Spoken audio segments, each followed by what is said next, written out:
Почти 11 миллионов человек в изоляции. Обезумевшие от страха жители пытаются прорвать кольцо. Их сдерживают военные в форме и масках. Ухань, крупнейший город, в котором распространяется коронавирус, полностью оцеплен и закрыт. Отсюда не выбраться ни самолетом, ни поездом, ни машиной. Хаос и паника. В магазинах огромные очереди. Вот люди без разбора скупают все продукты, чтобы закрыться в квартире и больше не выходить на улицы.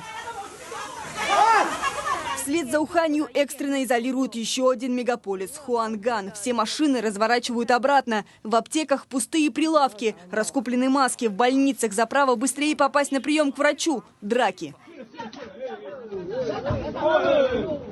Все увиденное напоминает скорее кадры из фильмов про апокалипсис о последних днях человечества. Врачи будто бы в космических скафандрах перевозят инфицированных в наглухо закрытых барокамерах. От пациентов уже заразились более десятка медиков, а так обрабатывают дезинфицирующими средствами опустевшие улицы Китая. Чувствуется, что люди волнуются. Обязательно марлевая повязка – это меры предосторожности на максимальном уровне. Антисептик, которым нужно обрабатывать руки каждые 15 минут. Число заразившихся достигло 600 человек, смертельных случаев 17. География вируса растет каждый день. Южная Корея, Япония, Таиланд, Сингапур. На этих выходных в Азии отмечают лунный Новый год.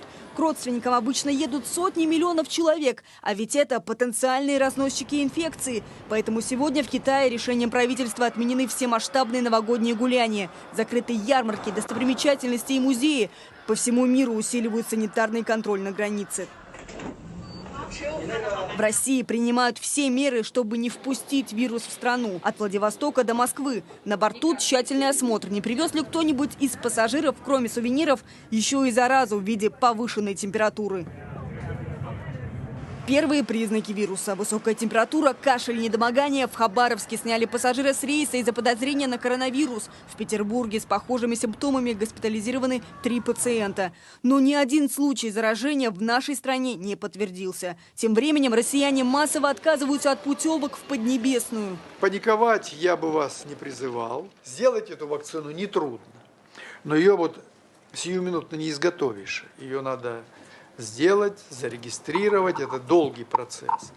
Но сегодня трудно понять, а кого прививать. Место, где вспыхнул вирус – рынок морепродуктов. Но кроме этого там продавали мясо, а среди коробок со свининой водились змеи. Китайские ученые считают, что именно змеи – наиболее вероятный носитель вируса. Источник нужно выявить как можно быстрее. Только так можно разработать противовирусную вакцину, которой сейчас нет. Диана Сирази, Марьям Башкирова, телеканал «Звезда».